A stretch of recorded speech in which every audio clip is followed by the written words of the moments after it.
latihan kita jadi hidup. Nabi itu kalau resep jadi wali itu kata Nabi gampang.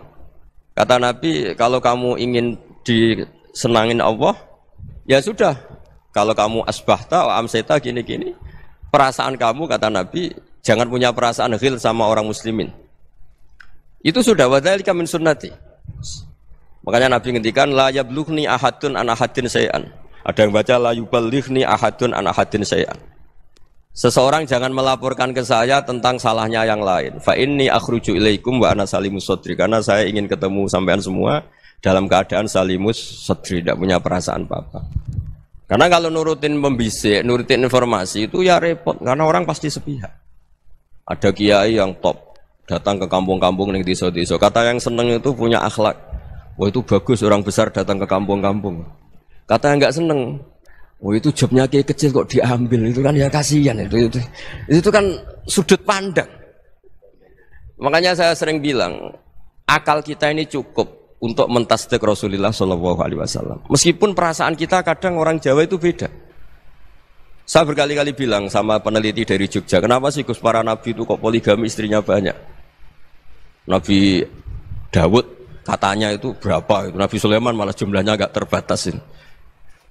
Nabi Muhammad itu paling sedikit. Saya tanya gini, perempuan itu orang lemah, jadi kalau nolong orang satu gimana baik, kalau nolong orang dua ya lebih baik, ya sudah kira-kira seperti itu. Paling tidak akal kita masih tahu kalau orang baik itu kan mesti baik, nolong orang satu baik, nolong orang dua ya lebih baik, nolong orang tiga lebih baik. Tapi kalau kamu orang nggak baik, satu saja kamu terlantarin, kamu miskinkan, kamu ya tinggal diukur kan. Kalau orang baik nambah baik, tapi kalau orang buruk tambah buruk. Nah itu akal. Akal kita bisa menganalisis kenapa sih nikah itu ada yang poligami, ada yang enggak. Sudah ukur saja diri kamu. Misalnya kayak saya elek keriting, rabi terus, memperbanyak wong elek. Orang perilakunya tok raine dadi elek kabeh. Gitu. Tapi nak kowe ku ganteng, alim, ganteng, sugih, anake ganteng-ganteng, berhubung kowe saleh ahli swarga kabeh, mertua yo bangga karena karir kamu meyakinkan. Ini mertua kamu aja enggak bangga mau nambah. Ipar gak bangga, mertua gak bangga, desa kamu yang kamu wayai juga gak. Beda dengan Nabi ketika nikah Juwairiyah itu gak ada pernikahan sebarokah Nabi dengan Juwairiyah itu asharu Rasulillah. Di situ habis perang banyak tawanan gara-gara jadi besanya Nabi langsung dibebaskan semua karena asharu Rasulillah. Sekarang besanya Kanjeng Nabi. Dulu Abu Sufyan mangkalnya bukan main sama Nabi. Gara-gara putrinya dinikah terus langsung jadi. Kalau kamu kan enggak, nikah satu, nikah lagi, satu kampung musuhi kamu. Karena istri pertama ya cemburu, yang kedua agak bangga. Wah itu selesai itu di dunia wal akhirah. Maksud saya, nganalisis Islam itu harus pakai akal. Dan akal yang dipakai, ini saya bawa ke kitab Ihya adalah pikiran-pikiran para ulama. Makanya ketika Imam Ghazali ketika ditanya, "Fakaifa bi muslimin fasikin?" Aswaha fi jami'i amri. Kalau kalian ketemu orang fasik, orang Islam tapi fasik, perilakunya enggak ada yang benar. Kata Imam Ghazali jawabnya lucu, aneh. Ma min muslimin illa wa islamuhu ta'ah. Enggak ada orang Islam kecuali dia mau Islam, membenarkan Allah dan Rasul itu sudah taatnya dia. Kok kamu enggak bisa melihat taatnya dia? Dia pikirannya kan ini pemabuk, ini tukang apa. Tapi kata Imam Ghazali, sebenarnya kamu masih bisa berpikir positif. Ma min muslimin illa wa islamuhu ta'ah. Tidak ada seseorang Islam ketika dia milih Islam itu pasti ada taatnya, yaitu tasdik pada Allah dan tasdik kepada Rasulullah Shallallahu Alaihi Wasallam.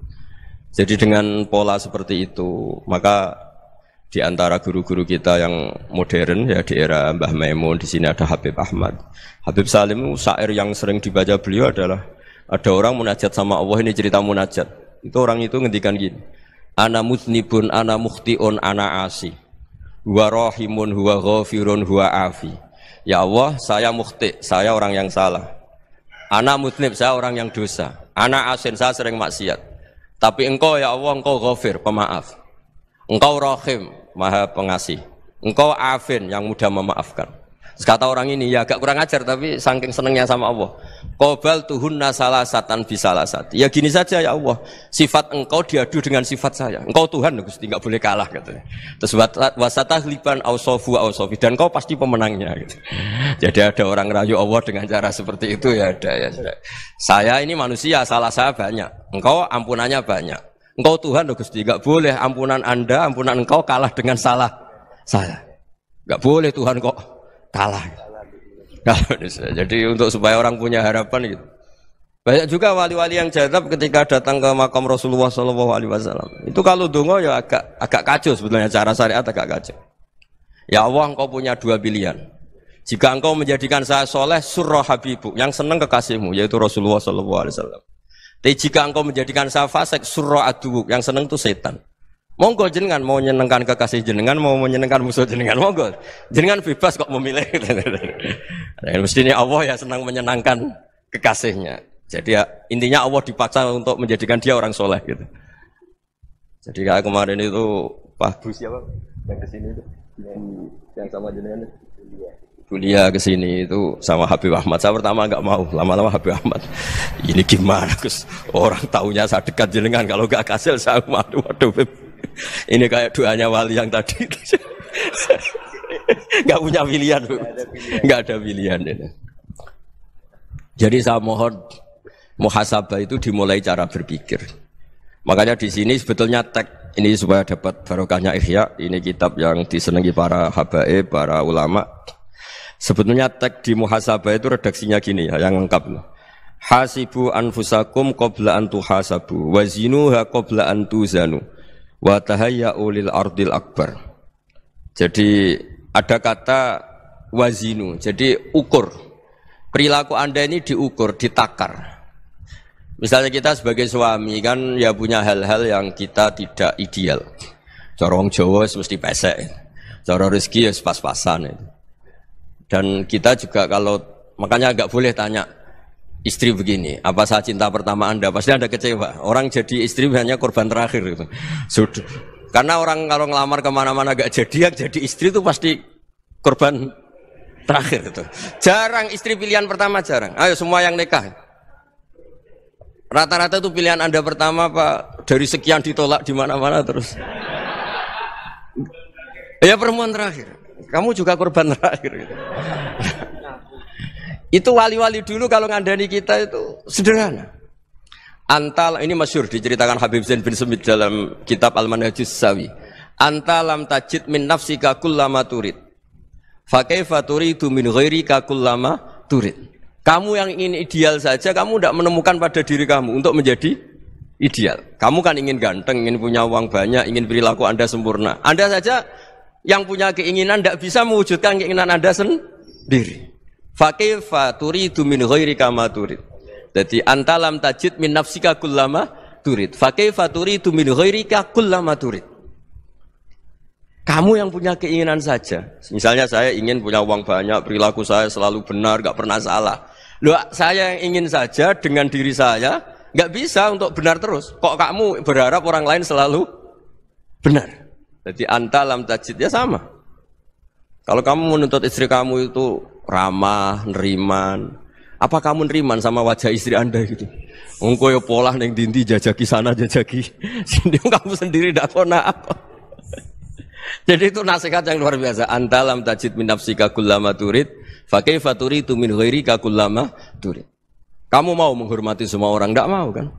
Kemudian Anda berharap semua orang menghormati kamu. Kamu enggak ingin kan orang lain semua menghujat kamu. Sementara kamu enak aja menghujat orang lain. Makanya Rasulullah SAW itu luar biasa ketika bikin kaidah sosial. Apa la yu'minu ahadukum hatta yuhibba li akhihi ma yuhibbu li nafsi. Jadi kalau ukuran iman itu sederhana. Kalau sesuatu itu baik, nyaman bagi Anda ya bayangkan itu pada teman Anda. Misalnya Anda bangun tidur sudah acak-acakan, enggak punya uang, utang jatuh tempo, kan enggak ingin ketemu orang. Ya kamu jangan bertamu ke jenis ini karena dengan kamu yang alami juga enggak siap ketemu orang. Makanya ada Habib Alim itu dilapuri sama seseorang. Beb, dulu teman saya itu ketika saya kaya itu sering main ke saya. Setelah saya miskin, mereka tidak main ke saya. Kata Habib itu bagus, sunah begitu itu bagus. Coba kalau kamu dulu kaya, teman kamu main kan kamu gaya. Di rumah ada makanan, bisa hormat tamu. Setelah kamu miskin jadi buruh manol di pasar atau buruh bikin boto, teman kamu datang, malu enggak kamu? Mendingan enggak datang itu. Akhirnya baru, oh ya alhamdulillah kalau gitu. Lu ya kan dulu teman kita datang, kita ada Alphard, istri cantik, rumah bagus. Lah kita miskin, buruhnya orang pas dibentak-bentak, teman kamu udah datang. Milih datang apa enggak kalau setelah kamu jatuh? Enggak kan? Jadi barokahnya ilmu itu terus. Ya, tapi kadang-kadang orang tuh, wah setelah saya miskin teman-teman tidak kasih ke sini. Ya kalau kamu sudah jatuh teman-teman kamu situ jadi tontonan. Ya mulai sekarang cara berpikir itu dirubah. Dulu yang namanya kiai itu kalau diundang orang itu ya agak-agak senang. Semenjak saya itu agak rubah. Ngundang kiai, ngatur kiai itu tak haram-haramkan ya ada lumayan lah sekarang itu sudah mulai agak beretika. Dulu itu ngundang tuh tanggalnya ditentukan, jamnya ditentukan. Enggak mikir apa kiai saat itu nganggur, enggak. Punya wadifah, enggak. Dia milih tanggal yang dia nganggur, enggak mikir masa itu kiainya nganggur apa, enggak. Ya saya hanya cerita aja, kamu tersinggung ya monggo, boten nggih monggo itu kan.